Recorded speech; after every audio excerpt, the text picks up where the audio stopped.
الحمد لله نحمده ونستعينه ونستغفره ونؤمن به ونتوكل عليه ونعوذ بالله من شرور أنفسنا ومن سيئات أعمالنا من يهده الله فلا مضل له ومن يضلله فلا هادي له وأشهد أن لا إله إلا الله وحده لا شريك له وأشهد أن محمدا عبده ورسوله يا أيها الذين آمنوا اتقوا الله حق تقاته ولا تموتن إلا وأنتم مسلمون يا أيها الناس اتقوا ربكم الذي خلقكم من نفس واحدة وخلق منها زوجها وبث منهما رجالا كثيرا ونساء واتقوا الله الذي تساءلون به والأرحام إن الله كان عليكم رقيبا يا أيها الذين آمنوا اتقوا الله وقولوا قولا سديدا يصلح لكم أعمالكم ويغفر لكم ذنوبكم ومن يطع الله ورسوله فقد فاز فوزا عظيما أما بعد فإن خير الحديث كتاب الله وخير الهدي هدي محمد صلى الله عليه وسلم وشر الأمور محدثاتها وكل محدثة بدعة وكل بدعة ضلالة وكل ضلالة في النار فأعوذ بالله السميع العليم من الشيطان الرجيم يا يحيى خذ الكتاب بقوة وآتيناه الحكم صبيا وحنانا من لدنا وزكاة وكان تقيا وبرا بوالديه ولم يكن جبارا عصيا وسلام عليه يوم ولد ويوم يموت ويوم يبعث حيا۔ محترم بزرگوں، نوجوان ساتھیوں، معزز حاضرین، عزیز ماؤں اور بہنوں، یہ اللہ رب العزت والجلال کا پوری دنیا پر بہت بڑا فضل و احسان ہے کہ بنی نوع انسان جب بھی ضلالت و گمراہی کے راستے پر نکل گئے تو ان کے رشد و ہدایت کے لیے اللہ سبحانہ و تعالی نے کچھ ایسے افراد کو منتخب کیا جو انہی لوگوں میں سے تھے جن کا مشن صرف اور صرف یہ تھا کہ لوگوں کو معبود حقیقی کا تعارف کرایا جائے، لوگوں کو اس بات سے آگاہ کیا جائے کہ ان کا خالق و مالک کون ہے اور اس روئے زمین پر ان کی پیدائش کا مقصد کیا ہے، انہیں اللہ سبحانہ و تعالیٰ کی ذات نے کس لیے پیدا کیا تھا۔ اور اسی مشن کی وجہ سے اللہ سبحانہ و تعالیٰ نے بہت سارے نبیوں کو بھیجا جن کی تعداد 1,24,000 بتائی جاتی، جو روایت اگرچہ سنداً ضعیف ہے لیکن انبیاء کی تعداد بہت تھی۔ اور اللہ سبحانہ و تعالیٰ نے قرآن میں اسی بات کو ذکر کیا اور فرمایا کہ وَإِن مِّنْ أُمَّةٍ إِلَّا خَلَا فِيهَا نَذِيرٌ، جو بھی امت تھی اس میں ڈرانے والے آئے اور ڈرانے والوں کو بھیج کر اللہ رب العزت والجلال نے اتمام حجت کر دی، حجت تمام کر دیا کہ اب قیامت کے دن تمہارے پاس کوئی حجت اور دلیل باقی نہیں بچی کہ تم یہ کہو کہ میرے پاس دین کا پیغام نہیں آیا، دین و شریعت کی باتیں بتانے والا کوئی نہیں آیا، بلکہ اللہ نے نبیوں کو بھیجا، رسولوں کو بھیجا، کتابوں کو نازل کیا اور یہ فرما دیا کہ ہم نے ہر جگہ رسولوں کو بھیجا، نبیوں کو بھیجا تاکہ وہ دین حق کی باتیں لوگوں کو بتائیں اور پہنچائیں۔ اور اللہ نے یہ بھی فرمایا کہ وَلَقَدْ بَعَثْنَا فِي كُلِّ أُمَّةٍ رَسُولًا أَنِ اعْبُدُوا اللَّهَ وَاجْتَنِبُوا الطَّاغُوتَ، کہ ہم نے ہر امت میں رسول بھیجا تھا۔ کیوں بھیجا تھا؟ اللہ کے یہاں سب سے بڑا جرم یہ ہے کہ جس اللہ نے ہمیں پیدا کیا ہے ہم اس کی عبادت کو چھوڑ کر کسی اور کی عبادت کرنے لگے۔ تو اللہ نے فرمایا کہ ہم نے ہر امت میں رسول بھیجا، اس لیے بھیجا تاکہ لوگ صرف اور صرف اللہ کی عبادت کریں اور اللہ کی عبادت میں کسی کو شریک نہ کریں۔ تو اسی مشن کے تحت اللہ سبحانہ و تعالیٰ نے نبیوں اور رسولوں کو مبعوث فرمایا اور نبیوں اور رسولوں نے کھل کر اپنے اس مشن کو ادا کیا اور اپنے اس مشن میں پوری زندگی لگے رہے۔ لائق مبارکباد مقامی جمعیت اہل حدیث بنارس کے افراد اور اراکین جنہوں نے اس مبارک سیریز کو شروع کیا، جس کا آج جیسا کہ آپ نے سنا کہ یہ 20واں حصہ ہے، 20واں ایپیسوڈ ہے، جس میں مجھے حضرت یحییٰ علیہ السلام کے تعلق سے کچھ باتیں عرض کرنے کی دعوت دی گئی ہے۔ یہ قصہ اور یہ واقعہ شروع ہوتا ہے اللہ رب العزت والجلال کے اوپر اگر آپ غور کریں تو اللہ سبحانہ و تعالیٰ کی ذات پر کیسے ایک باپ کا عقیدہ اور ایمان ہوتا ہے اور اللہ کی قدرت کاملہ پر اس کا یقین کیسے ہوتا ہے، یہیں سے اس کی شروعات ہوتی ہے۔ ایک باپ جو بوڑھا ہو چکا ہے، جو اتنا بوڑھا ہو چکا ہے کہ اب اپنے بوڑھاپے سے وہ نا امید ہے اور وہ دنیا سے بھی ڈرتا ہے کہ ایسی عمر میں اگر وہ لوگوں کے سامنے زور زور سے یہ دعا کرے کہ اللہ تو مجھے اولاد دے دے تو لوگ اس کا مذاق اڑائیں گے۔ ایک ایسے باپ کے دلی جذبے کے احساسات کا اللہ سبحانہ و تعالیٰ تذکرہ کرتا ہے، اور یہیں سے یہ واقعہ شروع ہوتا ہے کہ ایک باپ ہوتا ہے جو تقریباً 90 کی عمر میں ہوتا ہے، اور اس کی بیوی ہوتی ہے جو ابدی طور سے بانجھ ہوتی ہے، یعنی ایسی بانجھ جس نے کبھی ایسا نہیں کہ بڑھاپے کی وجہ سے وہ بانجھ ہو گئی، بلکہ اس کو کبھی بچہ ہوا ہی نہیں تھا۔ ایک ایسا شوہر اور ایک ایسی بیوی، اور کوئی اولاد نہیں ہے، کوئی اولاد نہیں ہے، اور جس باپ کا ہم و غم صرف یہ ہے، وہ باپ یہ سوچتا ہے کہ اگر مجھے کوئی نرینہ اولاد نہ ہوئی، مجھے کوئی بیٹا نہ ہوا تو یہ میری قوم میرے بعد گمراہ ہو جائے گی۔ اس کو اس بات کا ہم و غم نہیں تھا کہ اگر میں ایسے ہی اس دنیا سے چلا گیا تو میری وراثت کون سنبھالے گا، بلکہ ابھی میں آگے وضاحت کروں گا کہ اسے کس بات کی فکر تھی اور کس بات کی سوچ تھی کہ اگر میں ایسے ہی اس دنیا سے چلا گیا تو یہ بنی اسرائیل میں اللہ سبحانہ و تعالیٰ نے بہت سارے نبیوں کو بھیجا، اور یہ وہ لوگ تھے جو آپ اگر قرآن کو بغور پڑھیں تو یہی وہ لوگ تھے جن میں سب سے زیادہ نبیوں کو بھیجا گیا، اور یہی وہ لوگ تھے جنہوں نے ہر طرح کا جرم نبیوں کے ساتھ کیا۔ انہوں نے ہر نبی کے ساتھ ظلم زیادتی کی، ان کا قتل کیا، ان کو ستایا، ان کی ایذا رسانی کے در پہ یہ لوگ تھے۔ اللہ نے ان کے ہدایت کے لیے پے در پے نبیوں کو بھیجا، لیکن یہ وہ قوم، یہ وہ بدترین قوم تھی جنہوں نے جو نبیوں کے قاتل ہیں، اور آج تک جو نبیوں کی تعلیمات کے ساتھ بغض رکھتے ہیں۔ تو اللہ سبحانہ و تعالیٰ کا یہ نبی جس کا تذکرہ ہے، اس کا قصہ بھی وہیں سے شروع ہوتا ہے جو سورہ مریم کی ابتدائی آیات میں جو آپ نے ابھی سنی، اللہ رب العزت والجلال ان کے والد کا تذکرہ کرتا ہے۔ میری سمجھ سے زیادہ بہتر یہ ہوتا کہ زکریا اور یحییٰ علیہ السلام کا واقعہ ایک ساتھ بیان کیا جاتا۔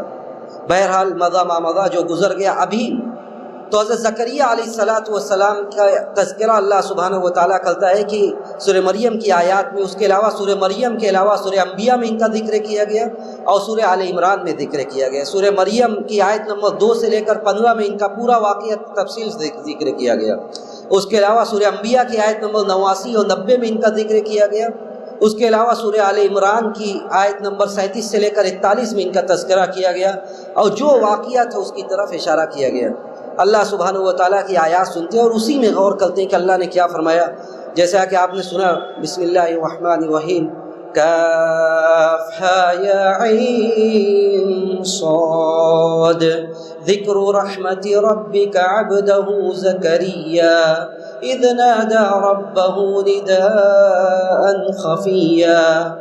اللہ سبحانہ و تعالیٰ ارشاد فرما رہا ہے کہ یہ اس بندے کا ذکر ہے، ذکر رحمت ربک عبدہ زکریا، یہ اللہ کی رحمت کا تذکرہ ہے اپنے بندے زکریا پر۔ یہ زکریا علیہ السلام بھی بنو اسرائیل میں بھیجے گئے ایک نبی تھے، بنو اسرائیل میں بھیجے گئے ایک نبی تھے۔ ان کی دعا کا آغاز کہاں سے ہوا؟ کیوں ان کے دل میں ایسی کیفیت پیدا ہوئی کہ دعا کرنا چاہیے؟ کہتے ہیں کہ حضرت زکریا علیہ السلام، ان کی کفالت میں مریم تھی، جو چند عورتیں اس دنیا میں جن کے بارے میں آپ نے خطبہ میں بھی سنا کہ جو 4 عورتوں کے بارے میں کہا گیا کہ جن کا ایمان بڑا اونچے درجے کا تھا، ان میں مریم بھی تھی، جو عورتوں کی سردار کہا گیا اور ان کا بڑا بلند مقام بیان کیا گیا، تو اسی میں ایک مریم بھی تھی۔ تو مریم کی کفالت حضرت زکریا علیہ السلام کر رہے تھے، اور مریم کی کفالت کی، مریم سے ان کا رشتہ کیا تھا؟ دیکھیے، یحییٰ اور عیسیٰ علیہ السلام کے درمیان اسراء و معراج کی روایت میں یہ ذکر کیا گیا کہ یحییٰ اور عیسیٰ علیہ السلام یہ خالہ زاد بھائی تھے۔ اب اس میں محدثین و مفسرین کا اختلاف ہے کہ یعنی یہ مریم اور یحییٰ علیہ السلام جن کی ماں کا نام عیشا تھا، یہ دونوں بہن تھیں، یا مریم کی ماں اور عیشا کی ماں یہ دونوں بہن تھیں، یعنی حضرت زکریا ان کے خالو تھے یا ان کے بہن کے شوہر تھے۔ اکثر لوگ جمہور یہ گئے کہ یہ دونوں خالہ زاد سگے خالہ زاد بھائی تھے، لیکن میری ناقص رائے یہ کہ قرآن کے سیاق سے جو سمجھ میں آتا ہے، اور یہی رائے بہت سارے علماء نے بھی دی ہے، کہ یہ دونوں سگے خالہ زاد بھائی نہیں تھے، بلکہ مریم کی ماں اور ان کی ماں یعنی حضرت یحییٰ کی ماں ان کی نانی، یہ دونوں بہن تھی، یہ دونوں بہن تھی، اور اسی لیے زکریا علیہ السلام ان کی مریم کی کفالت کر رہے تھے۔ اور عربی میں یہ اسلوب عام طور سے رائج ہے کہ اخت بول کر اخت کی بیٹی کو بھی مراد لیا جاتا ہے، یعنی اگر بہن کہا جائے گا تو بہن کی بیٹی کو بھی مراد لیا جائے گا، کبھی کبھار بیٹی بولا جاتا ہے تو بیٹی کی بیٹی بھی مراد لیا جاتا ہے۔ تو ابنی خالہ جہاں پہ کہا گیا ہے تو ایسا نہیں کہ وہ خالہ زاد بھائی ہیں، تو اس سے کوئی حرج نہیں ہے کہ ہو سکتا ہے ان کی ماں بہن رہی ہو، تو ایسا بھائی بہت سارے لوگوں نے، ابن حجر نے اور تفسیر ابو سعود نے اور کئی لوگوں نے یہ بات ذکر کی ہے۔ تو بہرحال جو بھی رشتہ رہا ہو، تو مریم ان کی کفالت میں تھی۔ تو جب مریم علیہ السلام کے پاس یہ جاتے تھے، قرآن نے سورہ آل عمران میں یہ ذکر کیا گیا کہ جب زکریا مریم علیہ السلام کے پاس جاتے تھے تو دیکھتے تھے کہ ان کے پاس وہ نعمتیں جو عام لوگوں کے پاس نہیں ہوتی تھی، یعنی غیر موسمی پھل ہوتے تھے، جو پھل ایسا نہیں کہ ابھی مارکیٹ میں اویلیبل ہے اور مل رہا ہے، بلکہ ایسے پھل جن پھلوں کا موسم نہیں ہوتا تھا۔ اور جب وہ ایسا دیکھتے تو حضرت مریم سے انہوں نے پوچھا کہ یہ سارے پھل اس وقت کیسے، یعنی جن پھلوں کا موسم نہیں وہ پھل کیسے تمہارے پاس؟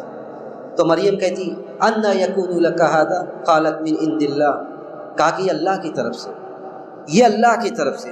حضرت زکریا علیہ السلام کے دل میں یہ بات آئی کہ جب مریم کو جو اللہ کی عبادت کر رہی ہے، کلما دخل علیہا زکریا المحراب وجد عندها رزقا، جب زکریا مریم کے پاس جاتے تھے اس محراب میں جہاں پہ وہ عبادت کرتی تھی، تو وہ رزق پاتے تھے جو نہیں عام طور سے ملتا تھا۔ تو پوچھتے کہ کہاں سے ہے؟ تو کہتے کہ یہ تو اللہ کی طرف سے۔ تو حضرت زکریا کے دل میں یہ بات آئی کہ جب مریم کو غیر موسمی پھل مل سکتا ہے ان کے دعا سے، تو کیا اللہ کی ذات اس بات پر قادر نہیں ہے کہ مجھے جس اولاد سے میں ابھی تک محروم ہوا اولاد مجھے دے دے؟ اور اللہ نے اسی بات کا ذکر کیا کہ ہنالک دعا زکریا ربہ، تب زکریا نے اپنے رب سے دعا کی۔ اس وقت ان کے دل میں یہ بات آئی کہ جو پھل دینے پر قادر ہے وہ ساری دنیا کی کسی بھی نعمت کو دینے پر قادر ہے، وہ قادر مطلق ہے، اس سے کوئی بھی چیز بعید نہیں ہے۔ اور حضرت زکریا علیہ السلام اللہ کے بارگاہ میں ہاتھ اٹھاتے ہیں اور اولاد کے لیے دعا کرتے ہیں۔ تو اللہ نے سورہ مریم میں یہی کہا کہ ذکر رحمت ربک عبدہ زکریا اذ نادى ربہ نداء خفیا، اور حضرت زکریا علیہ السلام چپکے دعا کرتے ہیں۔ چپکے دعا کرنے کا کیا فائدہ ہے؟ دیکھیے دعا یہ جس قدر زیادہ دل سے نکلے گی اسی قدر وہ مؤثر ہوگی۔ دعا کا مطلب یہ نہیں، دعا آپ خود اگر محسوس کریں گے تو ایک مسجد میں بیٹھ کر آپ سارے لوگوں کے بیچ میں دعا کریں، ایک اپنے گھر کے اس کمرے میں بیٹھ کر دعا کریں جہاں آپ کے علاوہ کوئی نہ ہو، اور دونوں دعاؤں کے اثر آپ کے جسم کے اوپر، آپ کے دل کے اوپر، دونوں کے اثر میں فرق کیا ہے خود محسوس کیجیے۔ تو زکریا علیہ السلام نے چپکے دعا کی۔ اس کی ایک علت تو مفسرین یہ بتاتے ہیں کہ چپکے دعا کرنا یہ اللہ کو پسند ہے، اللہ چیخ چلا کر دعا کرنے کو پسند نہیں کرتا، اس لیے کہ یہ دعا دل سے نکلتی ہے جب آدمی تنہائی میں بیٹھ کر چپکے اللہ کو یاد کرتا ہے۔ تو اللہ نے فرمایا کہ اذ نادى ربہ نداء خفیا۔ دوسری علت بھی مفسرین نے ذکر کی، دوسری بات یہ بیان کی کہ ایسی دعا تھی ہے، جیسا کہ میں نے ذکر کیا کہ ایسی دعا تھی ہے کہ بڑھاپے میں 90 سال کا آدمی یہ بیٹھ کر دعا کرے کہ اسے اولاد مل جائے، تو انہیں اس بات کا ملال تھا اور اس بات کا خوف تھا کہ کہیں ایسا نہ ہو کہ لوگ میرا مذاق اڑائیں۔ تو اسی لیے چپکے انہوں نے بیٹھ کے دعا کی، اذ نادى ربہ نداء خفیا۔ اس کے بعد اپنی عاجزی اللہ کے سامنے بیان کرتے ہیں اور کہتے ہیں قال رب انی وهن العظم منی واشتعل الرأس شیبا ولم أكن بدعائك رب شقيا وإني خفت الموالي من ورائي وكانت امرأتي عاقرا فهب لي من لدنك وليا۔ چپکے پکارتے، اس کے بعد اپنی عاجزی اللہ کے سامنے رکھتے ہیں، کہتے ہیں ربی انی وہن العظم منی۔ یہ انسان کا جسم یہ ہڈی پر قائم ہے، اگر ہڈیاں کمزور ہو گئی گویا کہ جسم کا کام ختم ہے۔ اللہ کے سامنے کہتے ہیں کہ یا رب انی وہن العظم منی، اے اللہ میری ہڈیاں اب کمزور ہو چکی ہیں، واشتعل الرأس شیبا، اور میرا سر بڑھاپے کی وجہ سے اب بھڑک اٹھا ہے، یعنی اب اتنے زیادہ اس میں سفید بال ہے، جس طرح آگ جب جل جاتی ہے تو بھڑکنے لگتی ہے، اوپر چنگاریاں آنے لگتی ہے، اسی طرح میرا پورا سر میں بڑھاپے کے آثار ظاہر ہیں۔ تو کہتے ہیں کہ انی وہن العظم منی واشتعل الرأس شیبا ولم اکن بدعائک رب شقیا، لیکن اس کے بعد بھی مجھے اے اللہ میں کبھی تیری دعا سے تجھ سے دعا کر کے میں کبھی نا امید نہیں ہوا۔ اس سے یہ ادب ملتا ہے کہ انسان جب دعا کرے اس سے پہلے اپنی عاجزی اللہ کے سامنے رکھے، اے اللہ میرے پاس کچھ نہیں ہے، میں مقروض ہوں، اے اللہ ہم کمزور ہیں، مسلمانوں کا اس دنیا میں کوئی نہیں ہے۔ اس طرح کی عاجزی کے کلمات انسان جب اللہ کے سامنے رکھتا ہے تو یہ دعا کی قبولیت کا ایک ذریعہ ہے۔ حضرت زکریا نے کہا کہ اللہ میری ہڈیاں کمزور ہو چکی ہیں، میرا سر بھڑک چکا ہے، بڑھاپا ظاہر ہو چکا ہے، لیکن مجھے تیری دعا سے امید ہے کہ میں کبھی نا امید نہیں ہوا تیری دعا سے۔ اس کے بعد کہتے ہیں کہ وَلَمْ أَكُنْ بِدُعَائِكَ رَبِّ شَقِيًّا وَإِنِّي خِفْتُ الْمَوَالِيَ مِنْ وَرَائِي، اور مجھے یہ خوف ستا رہا ہے کہ میرے پیچھے جو میرے رشتہ دار ہیں، میرے رشتہ دار جو ہیں مجھے ان سے بڑا خوف ہے۔ کس چیز کا خوف تھا انہیں؟ کس چیز کا خوف تھا؟ کیا اس بات کا خوف تھا کہ ان کی وراثت سنبھالنے والا کوئی نہیں؟ یہ بعض لوگ یہ کہتے ہیں، اور بعض لوگوں نے یہ کہا بھی ہے کہ زکریا کو اس بات کا خوف تھا کہ ان کی جو جائیداد تھی، جو پراپرٹی تھی، اس کو سنبھالنے والا کوئی نہیں تھا۔ بالکل غلط اور مرجوع بات ہے۔ اس کی سب سے بڑی دلیل یہ ہے کہ صحیح بخاری کی روایت ہے حضرت زکریا کے بارے میں یہ ہے کہ وہ بڑھئی تھے، ان کا پیشہ یہ تھا کہ وہ بڑھئی کا کام کرتے تھے، اور اسی پر وہ ہمیشہ تھے۔ ایک بڑھئی کے پاس کتنا مال و دولت ہو، جس کی فکر اسے ستائے جائے کہ اس کو سنبھالے گا کون؟ ایک بڑھئی کے پاس کتنی دولت ہوگی جس کی فکر اسے ستائے جا رہی ہے کہ اس کا مال کون سنبھالے گا؟ دوسری بات یہ ہے کہ نبیوں کے سلسلے میں اللہ نے فرمایا، نبی کریم صلی اللہ علیہ وسلم نے یہ کہا کہ نحن معشر الانبیاء ما ترکنا صدقہ، کہ ہم انبیاء کی جماعت جو بھی چھوڑتے ہیں اس کا کوئی وارث نہیں ہوتا، بلکہ انبیاء کی جماعت جو بھی چھوڑتی وہ سب صدقہ ہے، ان کی اولاد یا ان کے قرابت دار رشتہ دار یہ وارث نہیں بنتے۔ تو یہ قول نہایت درجہ ضعیف ہے کہ حضرت زکریا کو اس بات کی فکر تھی کہ ان کے کوئی وارث پیدا ہو جائے جو ان کی پراپرٹی اور ان کی جائیداد کو سنبھالے۔ ہماری کیا فکر ہوتی ہے؟ ہماری فکر یہ ہوتی ہے کہ کوئی نرینہ اولاد مل جائے جو ہمارا نام زندہ رکھے، ہماری جائیداد کو سنبھالے، ہمارے گھر بار کو سنبھالے۔ لیکن یہ جو اللہ کے انبیاء ہوتے ہیں، نبی تھے، وہ کیا کہہ رہے ہیں؟ وَإِنِّي خِفْتُ الْمَوَالِيَ مِنْ وَرَائِي وَكَانَتِ امْرَأَتِي عَاقِرًا فَهَبْ لِي مِن لَّدُنكَ وَلِيًّا، ان کو فکر تھی کہ میرے بعد میرے رشتہ داروں میں کوئی ایسا نہیں ہے جو میرا یہ منصب نبوت جو ہے، دعوت و تبلیغ کا جو مشن ہے، اسے سنبھال سکے۔ انہیں اس بات کی فکر تھی کہ اگر میں ایسے ہی اس دنیا سے چلا جاؤں تو لوگ پھر دوبارہ شرک و بدعت کے راستے پر، اللہ کے ناراضگی کے راستے پر چلنے لگیں گے، اور انہیں سنبھالنے والا کوئی نہیں ہوگا۔ تو کہتے ہیں کہ اللہ میں اپنے رشتہ داروں سے مجھے خوف ہے، وَإِنِّي خِفْتُ الْمَوَالِيَ مِنْ وَرَائِي وَكَانَتِ امْرَأَتِي عَاقِرًا، لیکن مسئلہ یہ ہے کہ میری بیوی تو بانجھ ہے، میری بیوی بانجھ ہے۔ دیکھیے عاقر کا مطلب ہوتا ہے، دو مطلب ہوتا ہے، ایک تو یہ ہوتا ہے کہ جو ابدی جب سے شادی ہوئی ہے اس وقت سے وہ بانجھ ہے، اور دوسرا مطلب یہ ہوتا ہے کہ وہ عمر کی درازی کی وجہ سے جب بوڑھی ہو جاتی اس وجہ سے بانجھ ہو گئی۔ لیکن یہاں یہی دوسرا معنی مراد ہے کہ انہیں کبھی بچہ ہوا ہی نہیں تھا، اور جہاں حضرت ابراہیم علیہ السلام کا قصہ ذکر کیا گیا وہاں پہ یہ بات تھی کہ انہیں بڑھاپے کی وجہ سے بچہ نہیں ہو رہا تھا، اور ان کی بیوی نے یہی کہا تھا کہ ابشرتمونی ان مسنی الکبر، کہ آپ مجھے اس وقت بشارت دے رہے جب بوڑھے ہو چکے ہم لوگ، اور یہاں پہ مسئلہ یہ تھا کہ کبھی انہیں بچہ ہوا ہی نہیں تھا۔ تو حضرت زکریا کہتے ہیں کہ میری بیوی بوڑھی ہے، میری بیوی بانجھ ہے، میں بوڑھا ہو چکا ہوں، وَكَانَتِ امْرَأَتِي عَاقِرًا فَهَبْ لِي مِن لَّدُنكَ وَلِيًّا، لیکن اے اللہ پھر بھی مجھے کوئی وارث دے دو، فَهَبْ لِي مِن لَّدُنكَ وَلِيًّا يَرِثُنِي وَيَرِثُ مِنْ آلِ يَعْقُوبَ وَاجْعَلْهُ رَبِّ رَضِيًّا، جو میرا وارث بنے، ایسی اولاد دے جو میرے اس منصب نبوت کو سنبھال سکے، یرثنی ویرث من آل یعقوب وجعلہ ربی رضیا، اور اس کے بعد اولاد کی صالحت کے لیے دعا کر رہے ہیں کہ اللہ تو ایسی اولاد دے جو مقبول ہو لوگوں میں، جو اپنے اعمال کے ذریعے، اپنی صلاح اور تقوی کے ذریعے، اپنے پرہیزگاری کے ذریعے لوگوں میں مقبول بن جائے۔ تو اگر صرف ان کے جائیداد کا مسئلہ ہوتا تو وہ یہ نہیں کہتے کہ اللہ تو ایسی اولاد دے جو میری بھی اور پورے آل یعقوب کی وارث بن جائے۔ اس سے بھی یہ بات ثابت ہوتی ہے کہ مسئلہ نبوت کا تھا کہ اللہ ایسا بچہ دے جو یہ نبوت کے اس مشن کو آگے بڑھا سکے. تو کہتے ہیں یرثنی ویرث من آل یعقوب واجعلہ ربی رضیہ. اللہ سبحانہ و تعالیٰ جب خالص دل سے دعا کی جائے تو اس سے رد نہیں کرتا، بلکہ ان اللہ یستحی ان یرد یدیہما صفرا خائبتین. جب بندہ صدق کے دلی کے ساتھ ہاتھ اٹھاتا ہے تو اللہ کو شرم آتی ہے کہ اللہ اپنے بندے کے ہاتھ خالی لوٹا دے. لیکن یہ کس جذبے سے الفاظ نکل رہے ہیں، آپ اللہ کے سامنے رکھ کیا رہے ہیں اور کیسے رکھ رہے ہیں. جب زکریا نے کہا، اللہ نے فرمایا کہ یا زکریا انا نبشرک بغلام اسمہ یحییٰ لم نجعل له من قبل سمیہ. اللہ نے فرمایا کہ اے زکریا انا نبشرک بغلام، اے زکریا میں تمہیں ایک بیٹے کی بشارت دیتا ہوں. سبحان اللہ. یہاں دعا ہوتی ہے، وہاں بشارت ملتی ہے، اور بشارت صرف بیٹے کی نہیں ملتی بلکہ ایسا بیٹا جس کے نام کی بھی تجویز کر دی جاتی ہے کہ مجھے اے زکریا ہم تمہیں ایک اولاد کی بشارت دیتے ہیں جس کا نام ہم نے یحییٰ رکھا ہے. نام کا تذکرہ کیوں کیا گیا؟ آج ہمارے سماج اور سوسائٹی اور عمومی طور سے مسلمانوں کا ایک بڑا المیہ یہ ہے کہ بچہ کوئی ہو جائے تو مولانا لوگوں کی خیر نہیں. مولانا نام بتا دیجئے، ہمارے یہاں ولادت ہوئی ہے نام بتا دیجئے. اب مولانا بیچارہ 2-3 کتابیں دیکھ رہا ہے، ادھر ادھر سے دیکھ کے 8, 10, 20 نام بھیج رہا ہے. مولانا کچھ نیا نام بتائیے، یہ نام تو ہمارے فلاں کا ہے، یہ نام تو ہمارے ان کے لڑکے کا ہے، یہ نام ان کے لڑکی کا ہے.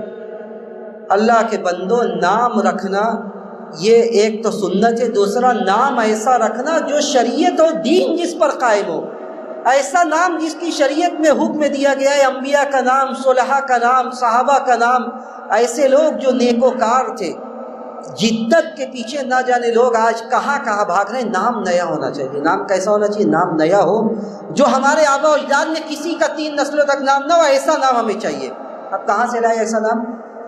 ایسا نام جب آپ تلاش کریں گے ظاہر سی بات ہے اس کے لیے آپ کو بہت سارے ایسے نام ہیں جو عیسائی رکھا کرتے تھے کسی زمانے میں، آج مسلمان رکھ رہے ہیں. بہت سارے ایسے نام ہیں جو کسی سیریل میں تو کسی لٹریچر میں کسی میگزین میں کہیں پڑھ لیا ہے، اب وہی نام رکھیں گے چاہے اس کی معنی ہو کچھ نہ ہو. ایسا نام رکھیے جس نام کا اثر آپ کے بچے کی شخصیت پر آگے چل کے پڑے. یہ میں اپنی طرف سے نہیں کہہ رہا ہوں، نام کا اثر آپ کے بچوں کی زندگی پر پڑے گا. صحیح بخاری کی روایت سنیے، حضرت سعید ابن المسیب کہتے ہیں رحمہ اللہ، جو کہ تابعی ہیں، کہتے ہیں کہ میرے دادا آئے اللہ کے رسول کے پاس. آ کے انہوں نے اللہ کے رسول نے پوچھا کیا نام ہے؟ انہوں نے کہا میرا نام حزن ہے. حزن کا مطلب کیا ہوتا ہے؟ غم. انہوں نے کہا میرا نام حزن ہے. اللہ کے رسول نے کہا اچھا نام نہیں ہے، بدل دو. اللہ کے رسول نے کہا لا انت سہل، تم حزن نہیں، ایک تو غم، دوسرا سخت چیزوں کو حزن کہا جاتا ہے. اللہ کے رسول نے کہا نہیں سہل، تم سہل ہو، آسان. اڑ گئے، کہ نہیں میں لا اغیر اسمی، میں اپنا نام نہیں بدلوں گا. یہ میرا وہ نام ہے جو میرے باپ نے میرا نام رکھا ہے، یہ میرا وہ نام ہے جو میرے باپ نے میرا رکھا ہے، میں اپنا نام نہیں بدلوں گا. ان کے پوتا کہتے ہیں سعید ابن المسیب کہتے ہیں فما زالت الحزونۃ فینا، تو برابر ساری نسلوں میں غم اور سختی ہمارے اندر پائی گئی. یہ نام کا اثر تھا. کہتے ہیں کہ پورے نسلوں میں ہمارے یہاں سختی پائی گئی. آپ اپنا ایسے ایک بندے نے، میں مذاق نہیں کر رہا ہوں، ایک بندے نے نام پوچھا، نام لکھ کر بھیجا، جب اس کو تلاش کیا گیا تو نام کی معنی کیا تھی؟ شیطان. لیکن ان کو نیا نام چاہیے. اللہ کے بندو، احب الاسماء الی اللہ عبداللہ و عبد الرحمن. اللہ کے یہاں سب سے اچھا نام ایسا ہے جو اللہ کے اسماء و صفات پر رکھا جائے، نبیوں کے نام پر، صحابہ کے نام پر رکھا جائے. وہ نیا ہو نہ ہو، 20 لوگوں کا نام ہو. اگر اچھے لوگوں کا نام رکھو گے، اچھا اس نام کا اثر آپ کی اولاد کی زندگی پر ہوگا. تو اللہ نے کہا کہ ہم زکریا کو اولاد کی بھی بشارت دے رہے ہیں جن کا نام ہم نے یحییٰ رکھا ہے. لم نجعل له من قبل سمیہ، جس طرح کا نام ہم نے پہلے نہیں رکھا تھا. اللہ نے نام بھی تجویز کر دیا، اولاد کی بھی بشارت دیتی. اب ان کو یہ فکر ہوئی، قال ربی انا یکون لی غلام. زکریا کہتی ہے کیسے مجھے اولاد ہو سکتی ہے؟ وکانت امرأتی عاقرا وقد بلغت من الکبر عتیہ. کیسے مجھے اولاد ہوگی؟ میری بیوی تو بوڑھی ہو چکی ہے اور میری بیوی بانجھ ہے. میری بیوی ایک تو یہ کہ بوڑھی بھی ہے اور بانجھ ہے، اور میں خود اب بہت بوڑھا ہو چکا ہوں. میں خود اب بہت بوڑھا ہو چکا ہے، کیسے مجھے اولاد ہوگی؟ فرشتے اللہ کی جانب سے بشارت دیتے ہیں، کہتے ہیں قال ربک، جب وہ کہتے ہیں کیسے ہوگا تو کہتے ہیں قال کذالک قال ربک هو علی ہین. کہتے ہیں فرشتے اللہ کی طرف سے کہ ان سے کہہ دو کہ ایسا ہی اللہ کا فیصلہ ہے، اللہ کا فیصلہ ایسا ہی ہے. اور یہ اللہ کے اوپر بڑا آسان ہے۔ وَقَدْ خَلَقْتُكَ مِن قَبْلُ وَلَمْ تَكُ شَيْئًا، اللہ کی ذات تو وہ ہے جس نے تمہیں پیدا کیا جب تم کچھ نہیں تھے۔ اللہ ہی نہ ہے جس نے ہم سب کو پیدا کیا جب ہماری کوئی مثال نہیں تھی، کسی سابقہ مثال کے بغیر ہمیں بنا دیا۔ تو اللہ کی ذات کیا اس بات پر قادر عادل نہیں ہے کہ وہ ایک بانجھ کو اولاد دے دے؟ اللہ نے فرمایا کہ فرشتوں سے کہا کہ ان سے کہو کہ یہ اللہ پر بڑا آسان معاملہ ہے، وہ علیہ حین وقد خلقتک من قبل ولم تک شیئا، تم کچھ نہیں تھے، اللہ نے تمہیں بیان بنا دیا۔ تو کہتے ہیں اچھا، جب اللہ نے بشارت دے دی، سب کچھ فائنل ہو گیا، تو اس کے بعد کہا کہ قال رب اجعل لی آیہ، اچھا مجھے کبھی اولاد ہوئی نہیں ہے تو کوئی نشانی بیان کر دیجئے، کوئی نشانی بتا دیجئے تاکہ میں بھی اب اعتماد میں ہو جاؤں کہ مجھے بچہ ہونے والا ہے۔ قال رب اجعل لی آیہ، مجھے میرے لیے کوئی نشانی بنا دیجئے۔ قال آیتک الا تکلم الناس ثلاث لیال سویا، کہا کہ تمہاری نشانی یہ ہے کہ اب تم 3 دنوں تک کسی سے بات نہیں کر سکو گے۔ زکریا سے اللہ نے کہا کہ تم 3 دنوں تک کسی سے بات نہیں کر سکو گے۔ دوسری آیت میں یہ کہا گیا کہ 3 دنوں تک بات نہیں کر سکو گے سوائے اشارے کے، اشارہ کر سکو گے، بات نہیں کر سکو گے۔ لیکن یہ نہیں ہوگا کہ تم بیمار ہو گئے یا تمہارے زبان میں کچھ ہو گیا، بلکہ تم صحیح سالم ہو گئے لیکن تم بات نہیں کر سکو گے۔ قال آیتک الا تکلم الناس ثلاث لیال سویا، جب یہ ہو گیا، اس سے پہلے اللہ نے سورہ انبیاء میں کہا وَزَكَرِيَّا إِذْ نَادَى رَبَّهُ رَبِّ لَا تَذَرْنِي فَرْدًا وَأَنْتَ خَيْرُ الْوَارِثِينَ۔ اللہ نے فرمایا زکریا کا بھی ذکر کیا اور کہا کہ جب انہوں نے اللہ سے دعا کی کہ ربی لا تذرنی فردا، مجھے تنہا نہ چھوڑے اللہ، وَأَنْتَ خَيْرُ الْوَارِثِينَ، تو اللہ نے کیا فرمایا فَاسْتَجَبْنَا لَهُ وَوَهَبْنَا لَهُ يَحْيَىٰ وَأَصْلَحْنَا لَهُ زَوْجَهُ، اللہ نے کہا کہ ہم نے زکریا کی دعا کو سن لیا، ان کی دعا کو قبول کر لیا، وَوَهَبْنَا لَهُ يَحْيَىٰ، ان کو یحییٰ دے دیا، وَأَصْلَحْنَا لَهُ زَوْجَهُ، اور ان کے زوجہ، ان کے بیوی کی ہم نے اصلاح کر دی، جو بانجپن کی جو بیماری تھی اس کو ہم نے دور کر دیا۔ اور انبیاء کی جماعت کی خصوصی تذکرہ اللہ نے فرمایا انہم کانوا یسارعون فی الخیرات ویدعوننا رغبا ورہبا، انبیاء کی جماعت تو وہ تھی جو اللہ سے دعا کرتی تھی امید کے ساتھ اور خوف کے ساتھ۔ جب آدمی کے دعا کے اندر یہ دونوں چیزیں موجود ہوں کہ وہ اللہ سے کو پکار رہا ہے، امید بھی ہے اور اللہ سے ڈر بھی رہا ہے اپنے گناہ کی وجہ سے، جب دونوں کیفیت ہے تب تو دعا قبول ہونا ہی۔ اللہ نے کہا کہ ہم نے زکریا کی دعا کو سن لیا۔ تو یہاں پہ اللہ نے کہا کہ زکریا نے یہ کہا کہ کوئی نشانی بنا دیجیے، نشانی بنا دیا گیا۔ اس کے بعد کیا ہوا؟ اس کے بعد زکریا علیہ السلام فخرج علی قومہ من المحراب، جہاں عبادت کرتے سے وہاں سے نکلے۔ جب محراب کا لفظ عبادت کرنے والی جگہ کو محراب کہا جاتا ہے، مفسرین کہتے ہیں یہ حرب سے، حرب کا مطلب ہوتا ہے عربی میں جنگ، گویا کہ جو آدمی لوگوں سے کٹ کر عبادت کے لیے وقت نکال رہا ہے، محراب میں آ کر نمازوں کو ادا کر رہا ہے، وہ شیطان سے جنگ کر رہا ہے۔ شیطان اتنا آسانی سے انسان کو چھوڑنے والا نہیں ہے، تو جو اپنے خواہشات پر کنٹرول کر کے، خواہشات کو دبا کر آ کر محراب و مصلی میں کھڑا ہو کر، مسجدوں میں کھڑا ہو کر عبادت کر رہا ہے، عبادت کے لیے وقت نکال رہا ہے، وہ گویا کہ جنگ کر رہا ہے، اسی لیے یہ لفظ اس بات کی طرف اشارہ کر رہا ہے۔ تو زکریا نکلتے فخرج علی قومی من المحراب فاوحى الیہم ان سبحوا بکرۃ وعشیا، اور اپنے قوم سے اشارہ کر کے کہتے ہیں کہ آپ صبح و شام اللہ کی تسبیح بیان کرو، صبح و شام اللہ کی تسبیح بیان کرو، جو نماز تھی صبح یا شام اس کو پڑھو۔ اس کے بعد یہاں ولادت ہوتی ہے، اس کے بعد ولادت ہوتی ہے، یحییٰ علیہ السلام پیدا ہوتے ہیں۔ یحییٰ علیہ السلام نبی کا بیٹا، آپ اندازہ کیجئے پورا نبوی گھرانہ ہے، تو نبی کا بیٹا کیسا ہوگا؟ نبی کا بیٹا کیسا ہوگا؟ اور یہ ان کی یحییٰ علیہ السلام کی خصوصیت یہ بیان کی گئی کہ ان کو بچپن میں ہی اللہ نے حکمت اور دانائی، سمجھداری، یہ ساری چیزیں ادا کر دی، بلکہ بعض لوگ یہ کہتے ہیں کہ نبوت بھی ان کو بچپن میں ہی ادا کر دی گئی تھی۔ اور ابن جریر نے اور دوسرے مفسرین نے یہ ذکر کیا کہ اگر سارا معنی جمع کر دیا جائے تو کوئی حرج نہیں ہے، اللہ نے انہیں ساری چیزیں بڑی خوبیوں سے نواز کر پیدا کیا۔ اللہ نے فرمایا، جو آیت میں نے پڑھی تھی اس میں اللہ نے ان کو اس بات کا حکم دیا کہ آپ کو بڑی تمناؤں اور آرزوؤں کے بعد پیدا کیا گیا ہے، اور آپ کا مشن کیا ہے، آپ کو پیدا کس لیے کیا گیا ہے؟ یا یحییٰ خذ الکتاب بقوۃ وآتیناہ الحکم صبیا، اللہ نے فرمایا کہ اے یحییٰ خذ الکتاب بقوۃ، کتاب کو، جو ان کی کتاب تھی تورات یا اس کے علاوہ کوئی اور کتابیں ہوں تو ہمیں اس کا علم نہیں، اس لیے کہ اہل کتاب کی یا پرانے زمانے کی اور پرانے نبیوں کی بہت ساری ایسی باتیں جس کا تذکرہ نہیں کیا گیا، لیکن اجمالی طور پر ہمارا اس کے اوپر ایمان ہے۔ تو یا تو تورات ہو یا اس کے علاوہ کوئی اور بھی کتاب ہو، اللہ نے فرمایا کہ یا یحییٰ خذ الکتاب بقوہ، مضبوطی سے اس کتاب کو تھام کے رکھو، اس کتاب کے جو احکام ہیں اس پر ڈٹے رہو، جمے رہو۔ وَآتَيْنَاهُ الْحُكْمَ صَبِيًّا، اور ہم نے یحییٰ کو بچپن میں ہی ہم نے حکمت و دانائی یا نبوت عطا کر دی تھی۔ کہتے ہیں کہ ایسا بچہ تھا یہ یحییٰ کے بارے میں کہا جاتا ہے، بلکہ بعض لوگوں نے یہ روایت ذکر کی ہے جس کے سند پر اگرچہ کلام ہے، کہ جب بچے کھیلنے کے لیے نکلتے تھے اور یحییٰ علیہ السلام سے کہا جاتا تھا کہ تعال نلعب بنا، آؤ ہم کھیلتے ہیں ساتھ میں، تو یحییٰ علیہ السلام کہتے تھے کہ ما خلقنا لہذا، ہمیں اس لیے نہیں پیدا کیا گیا، ہمیں اس لیے نہیں پیدا کیا گیا کیونکہ بچپن میں ہی انہیں حکمت و دانائی نصیب کر دی گئی تھی، بچپن میں ہی انہیں حکمت و دانائی نصیب کر دی گئی تھی۔ وَآتَيْنَاهُ الْحُكْمَ صَبِيًّا، ایک تو انہیں حکمت دی گئی، نبوت دی گئی، اس کے بعد اللہ نے فرمایا کہ وَحَنَانًا مِن لَدُنَّا وَزَكَاةً، میری طرف سے ایک رحمت، ایک شفقت تھی ان کے اوپر، وَزَكَاةً، اور ان کا دل ہر طرح کے میل و کچیل اور گندگی سے اور گناہوں سے پاک و صاف تھا۔ زکوٰۃ کا تزکیہ مراد ہے یہاں پہ، تزکیہ نفس، یعنی ان کا دل، ان کا ضمیر بالکل صاف، پاک و صاف تھا۔ حنانا من لدنا وزکاۃ وکان تقیہ، اور بڑے متقی اور پرہیزگار آدمی تھے۔ وبرا بوالدی، اور ایک متقی اور پرہیزگار بندہ اور اس کی اپنے گھر کی زندگی اچھی نہ ہو، ایسا نہیں ہو سکتا۔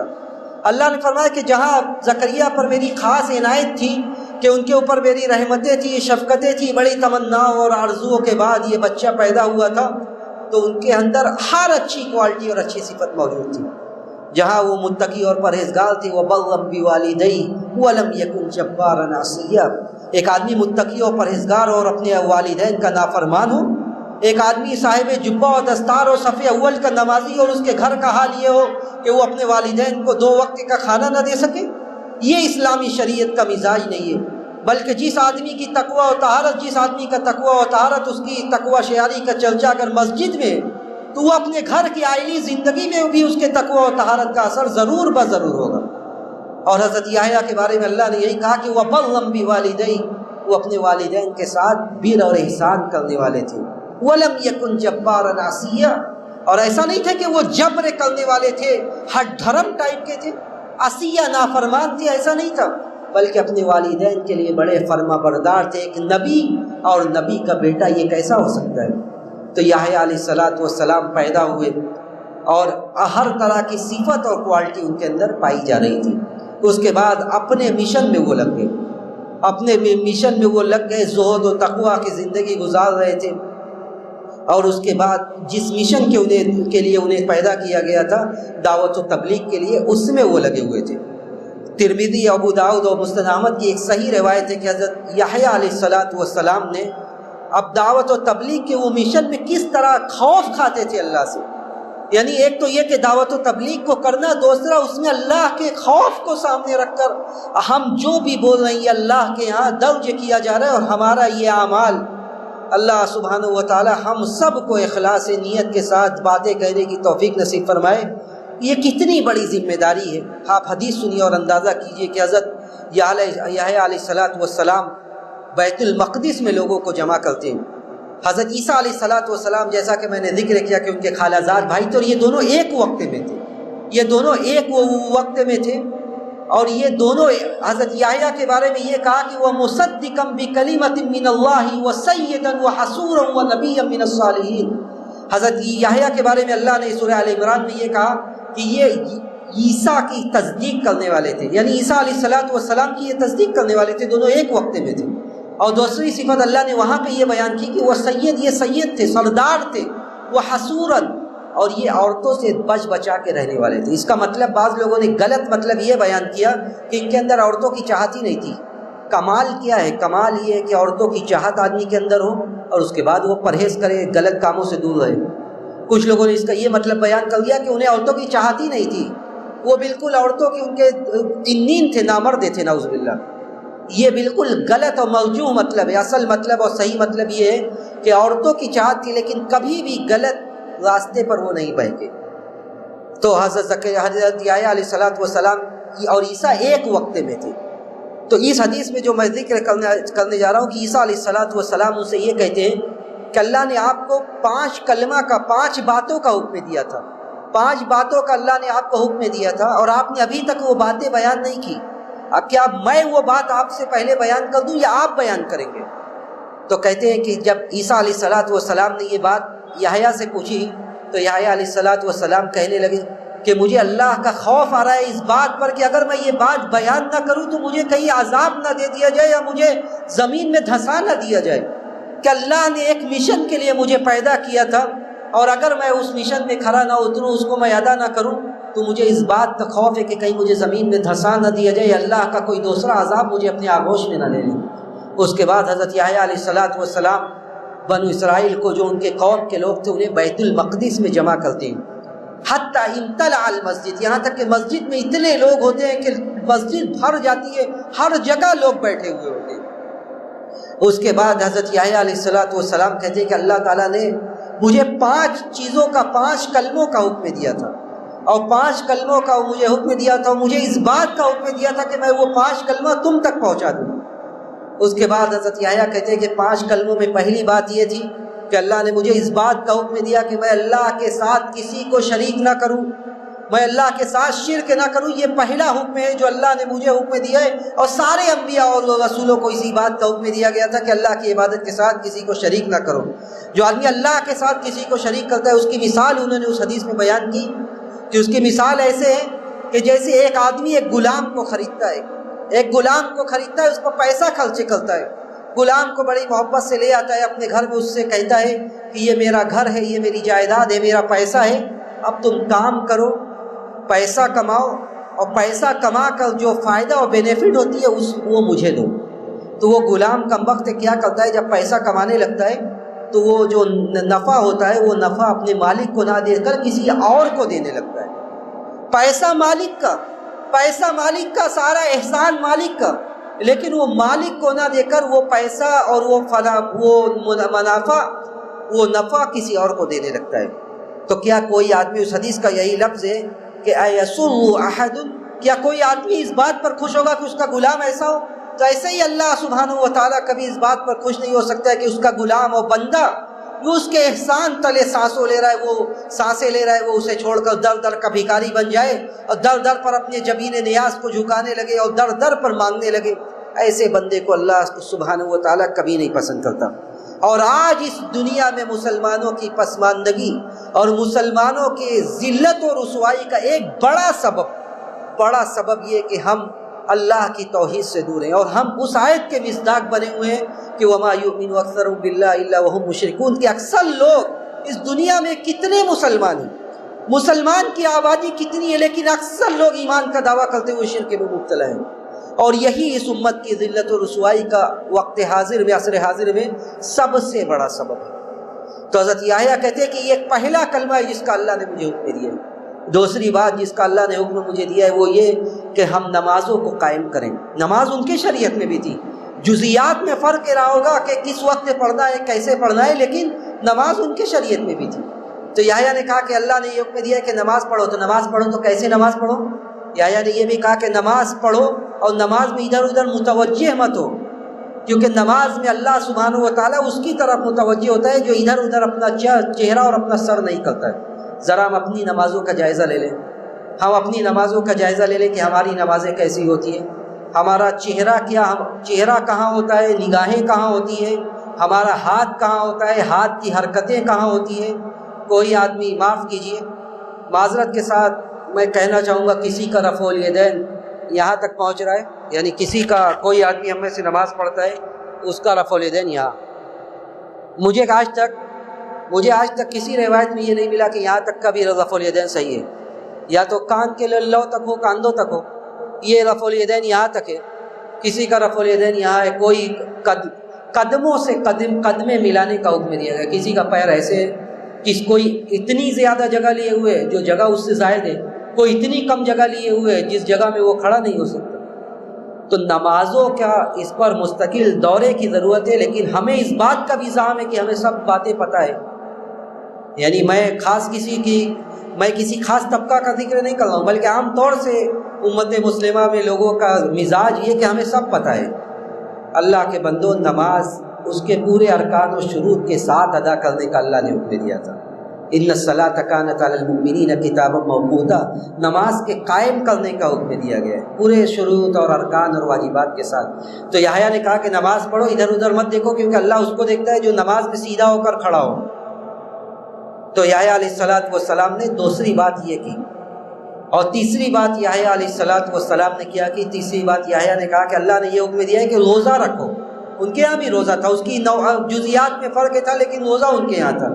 تو اس کی مثال روزے کی یہ دی کہ روزے کی مثال ایسے جیسے ایک آدمی کے پاس مشک کی خوشبو ہے، مشک کی خوشبو، اور اس کے ساتھ پوری جماعت ہے، بہت سارے لوگ ہیں، لیکن ایک آدمی مشک رکھے ہوئے، اور اس مشک کی خوشبو اس طرح پھیل رہی ہے کہ ہر آدمی اس سے محظوظ ہو رہا ہے، اس سے مستفید ہو رہا ہے۔ اس کے بعد یحییٰ نے کہا کہ لَخَلُوفُ فَمِ الصَّائِمِ أَطْيَبُ عِندَ اللَّهِ مِنْ رِيحِ الْمِسْكِ، تو یہ روزہ ایسا ہے کہ روزے کے دوران جب آدمی کے منہ سے بدبو نکلتی ہے تو اللہ کے ہاں مشک سے بہتر ہے۔ اس کے بعد یحییٰ علیہ السلام نے چوتھی بات یہ کہی کہ صدقہ و خیرات کرو۔ صدقہ و خیرات کا اللہ سبحانہ و تعالیٰ حکم دے رہا ہے۔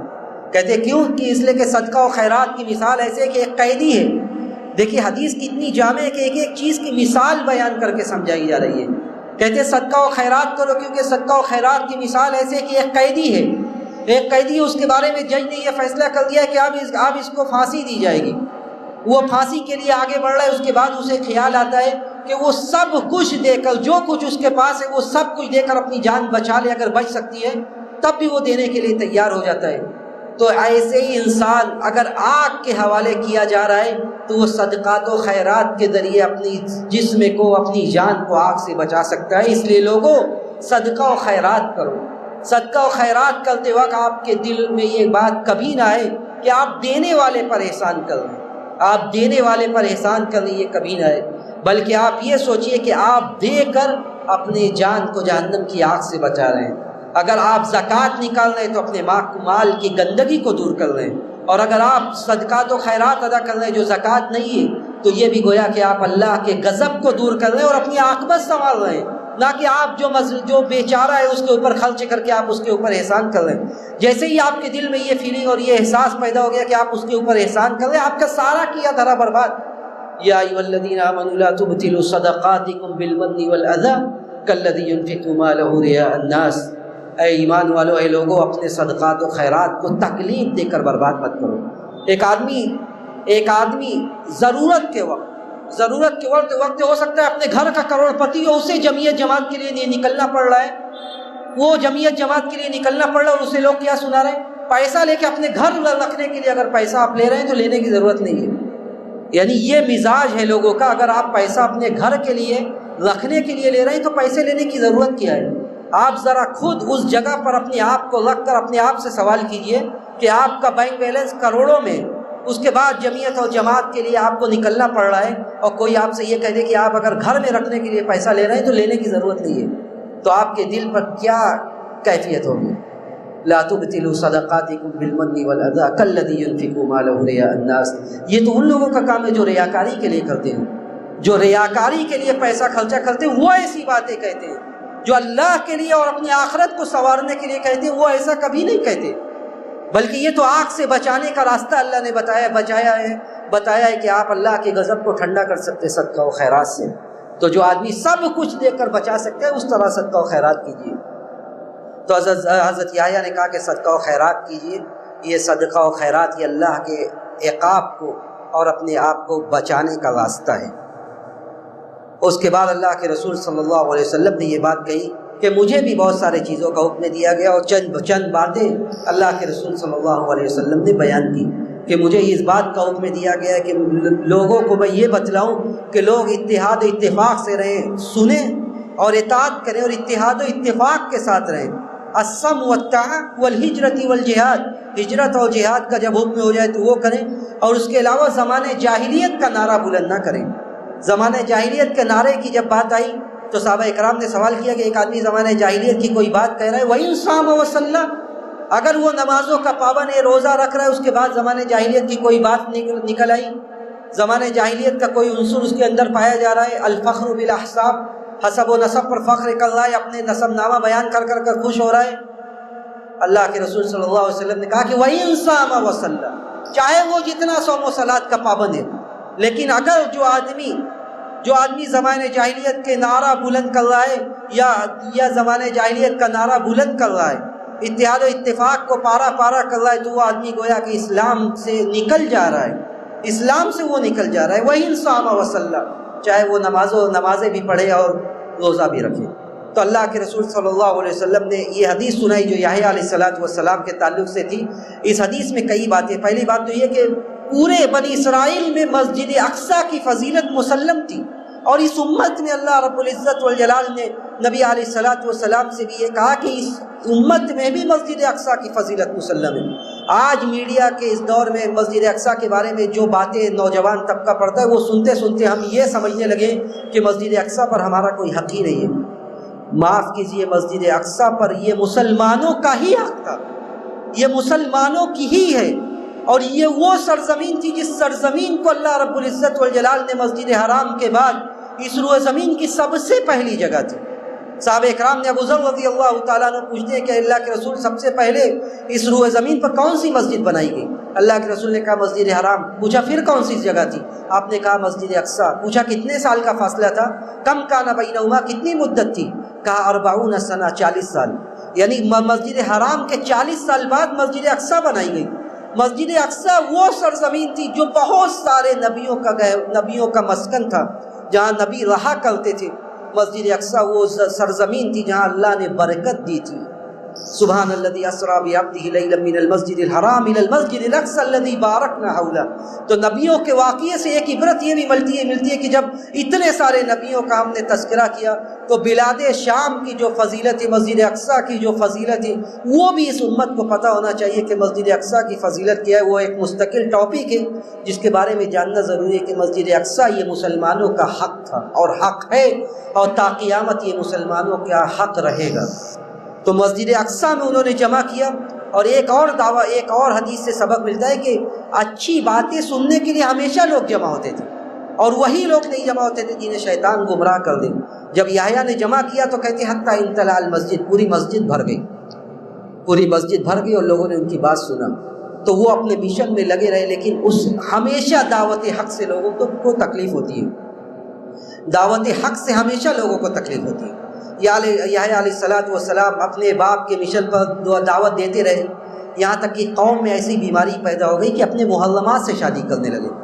حضرت یحییٰ علیہ السلام کے قوم میں لوگ اپنے محرمات سے شادی کرنے لگے، یعنی جو محارم تھی اسی میں ایک بیان کیا جاتا ہے، ابن کثیر نے اپنے تفسیر میں بھی، اور جو ان کی قصص الانبیاء نامی کتاب ہے اس میں بھی یہ واقعہ ذکر کیا ہے کہ ان کی قوم میں، یحییٰ علیہ السلام کی قوم میں ایک عورت تھی، اس نے اسرہ ملکیہ میں جو بادشاہوں کا جو گھرانہ تھا اس میں کسی سے وہ محبت کر بیٹھی اور وہ اس کے محرمات میں سے تھا، اور اس کمبخت نے اس سے محبت کی اور اس کے بعد نکاح کے لیے بزید ہو گئی کہ میں اسی سے نکاح کروں گی۔ یحییٰ علیہ السلام چونکہ اس وقت کہ یہ عالم تھے، یحییٰ علیہ السلام سے یہ پوچھا گیا کہ یہ نکاح کر دیا جائے، یحییٰ علیہ السلام نے سختی سے منع کیا۔ یحییٰ علیہ السلام نے سختی سے منع کیا کہ یہ نکاح قطعاً نہیں ہو سکتا۔ دیکھیے جتنے بھی انبیاء کی دعوت تھی، کسی بھی انبیاء نے ایسی چیز کی قطعاً دعوت نہیں دی۔ آج دین کے نام پر چاہے یورپ ہو یا امریکہ، جہاں بھی غلط کام کیا جا رہا ہے، ایسا نہیں ہے کہ وہ جس دین پر چلنے والے ہیں یا جس دین کے پیروکار ہیں اس دین نے انہیں اس کے کرنے کی اجازت دی۔ زناکاری اور فحاشی جس کا جو عام ہے یورپ اور امریکہ میں، ایسا نہیں ہے کہ جس دین پر چلنے والے اس دین نے ان کو اجازت دی، بلکہ یہ خود ساختہ دین انہوں نے بنا کے رکھا ہے۔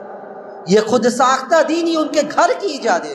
کوئی بھی اسلامی دین، اسلامی شریعت یہ فحش و منکرات کی اجازت نہیں دے سکتی۔ تو یحییٰ نے کہا کہ ہرگز نہیں، قطعاً ایسا نہیں ہو سکتا۔ اس کے بعد معاملہ ٹھنڈا ہو جاتا ہے اور وہ عورت اپنے عشق میں پریشان رہتی ہے۔ ایک وقت ایسا آتا ہے کہ وہ اسی بادشاہوں میں سے اسی کے پاس آتی ہے جس سے وہ محبت کرتی ہے، اور وہ رات میں آتی ہے اور اس سے کہتی ہے کہ آج میں تم سے ایک سوال کرنے کے لیے آئی ہوں۔ وہ آدمی کہتا ہے کہ کون سا سوال کرو؟ وہ کہتی ہے کہ مجھے یحییٰ چاہیے، یحییٰ کا سر۔ یحییٰ کا سر مجھے چاہیے، یعنی یحییٰ کا قتل کرنا یہی میری زندگی کی آخری خواہش ہے۔ پہلے وہ بادشاہ ڈر جاتا ہے، اس لیے کہ ہر آدمی اچھے لوگوں کو تکلیف پہنچانے سے عام طور سے لوگ ڈرتے ہیں، تو وہ آدمی کہتا ہے کہ سل گئی رہا، کوئی دوسری بات، کوئی دوسرا مطالبہ رکھو تو اس کو پورا کر دیا جائے، ایسی بات مت کرو۔ وہ بصیر رہتی ہے اور کہتی ہے کہ نہیں مجھے کچھ چاہیے تو یحییٰ کا سر۔ وہ آدمی جب اس عورت کے عشق میں مبتلا ہوتا ہے، وہ کہتا ہے کہ اس کا اپنے فوج کو بھیجتا ہے اور کہتا ہے کہ یحییٰ کو کسی بھی قیمت پر ان کو قتل کرنا ہے، اور یحییٰ علیہ السلام کو اسی وقت شہید کر دیا جاتا ہے، اور ان کا سر لا کر اس آدمی اور اس کی محبوبہ کے سامنے حاضر کر دیا جاتا ہے۔ اور ایک نبی، جیسا کہ میں نے ذکر کیا تھا کہ یہ بنو اسرائیل، ان کا سب سے بڑا جرم اس روئے زمین پر یہ کہ یہ انبیاء کے قاتل ہیں، یہ انبیاء کے قاتل ہیں۔ سب سے بڑا جرم یہ کہ وہ برگزیدہ جماعت جسے اللہ نے لوگوں کے رشد و ہدایت کے لیے بھیجا تھا، اس قوم کو اور ان نبیوں کو انہوں نے صرف یہ نہیں کہ ان کے رشد و ہدایت کے پیغام کو ٹھکرایا، بلکہ ان کو انہوں نے قتل کیا تھا۔ اور یہ ہمارا قصہ بھی اسی پر ختم ہوتا ہے کہ ایک پیارا نبی جو بڑی تمنا اور آرزوؤں کے بعد پیدا ہوا تھا، ان کا باپ، ان کا والد یہ دعا کرتا ہے کہ اے اللہ ایک اولاد دے جو بنو اسرائیل اور یعقوب کے نبوت کے اس مشن کو آگے بڑھائے۔ انہیں ظلماً شہید کر دیا جاتا ہے، اور یہ سارے بنو اسرائیل کا یہی طریقہ تھا کہ انبیاء کے خلاف ہوتے اور انبیاء کے مشن کو ہمیشہ انہوں نے دبانے کی کوشش کی۔ ہم اللہ رب العزت والجلال سے یہی دعا کرتے ہیں کہ بار الہ ہم اس طرح کے واقعات میں، اس طرح کے قصوں میں جو کچھ بھی ہم سنتے ہیں، اس میں جو بھی عبرت ہے، بار الہ تو ان عبرتوں سے ہمیں فائدہ اٹھا کر اپنی زندگی کو روشن کرنے کی توفیق نصیب فرما۔ بار الہ انبیاء نے جو بھی خدمتیں کی، صلحاء نے جو بھی خدمتیں کی، صحابہ نے جو بھی دین کے لیے خدمتیں کی، بار الہ تو اسے شرف قبولیت سے نواز دے، اور ہمیں علماء کی جماعت کو اور جو لوگ دعوت و تبلیغ کے مشن میں لگے ہوئے، بار الہ تو اخلاص کے ساتھ، خلوص اللہیت کے ساتھ، صدق دلی کے ساتھ اس مشن کو انجام دینے کی توفیق نصیب فرما۔ ہم میں جو بے روزگار ہیں تو انہیں برسر روزگار کر دے، ہمارا خاتمہ بالخیر نصیب فرما، اور جب اس دنیا سے جاتے وقت ہمیں اس بات کی توفیق دے کہ ہمارا آخری کلمہ ہماری زبان سے نکلنے والا کلمہ توحید ہو۔ ربنا تقبل منا انک انت السمیع العلیم وتب علینا انک انت التواب الرحیم، وآخر دعوانا الحمد للہ رب العالمین، والسلام علیکم ورحمۃ اللہ وبرکاتہ۔